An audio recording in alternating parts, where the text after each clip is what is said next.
क्या उसने तुम्हें धोखा दिया? Does आप देखिए पास्ट का सेंटेंस है, क्या उसने तुम्हें धोखा दिया? Did he.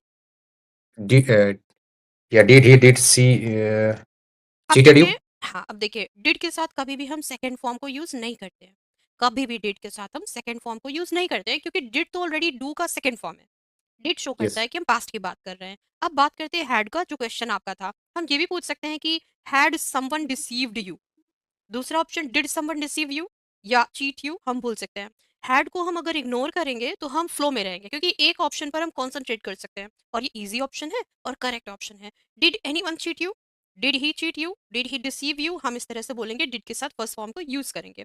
अगर आप स्पोकन में पढ़ते हो तो ये इजी तरीका है। अगर आप रिटन में जाकर कॉम्पिटिटिव एग्जाम के लिए जाते हैं तो आपसे बोला जाएगा, अगर सेंटेंस आता है इस तरह से कि क्या आपने किसी को धोखा दिया था, तो हैड यू डिसीव्ड समवन?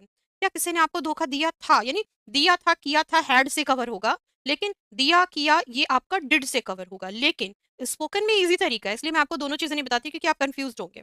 तो स्पोकन में हम यूज क्या करेंगे? डिड से यूज करेंगे क्वेश्चन फॉर्म को। और अगर आपसे कभी भी कोई डिड से क्वेश्चन करता है तो आप अपने आंसर में सेकंड फॉर्म को यूज करेंगे। जैसे कि मैं कह रही हूँ क्या आपने पढ़ा था? Did you read? तो आई रेड।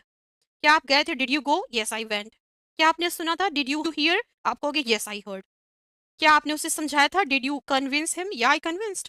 तो डिड से जब भी कोई क्वेश्चन आता है आप उसका आंसर सेकेंड फॉर्म से देंगे, क्योंकि क्वेश्चन फॉर्म में ही डिड यूज होता है। नेगेटिव फॉर्म में डिड यूज होता है पास्ट में। जैसे मैं वहां नहीं गई थी, आई डिडंट गो देयर। क्या तुमने उससे बात की थी? Did you talk to him? क्या तुमने उसे समझाने की कोशिश की थी? How to? Did you try to convince him? Yes. क्या आपने उसको सिखाने की कोशिश की थी?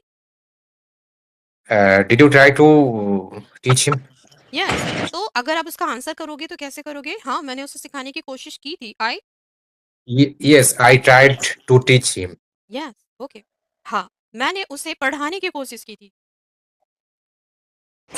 I tried to learn no teach, learn I him. I try to teach हो। I try to teach him. Teach मतलब सिखाना, लर्न मतलब सीखना। हम कंफ्यूज होते हैं, ये दो वर्ड जैसे होते हैं सारे कंफ्यूज होते हैं। जैसे कि पुश एंड पुल, हम कितना भी पढ़ ले पुश और पुल में एक सेकंड सोचना पड़ता है, then we react. Okay. So next है कि क्या तुम उसे जानते थे?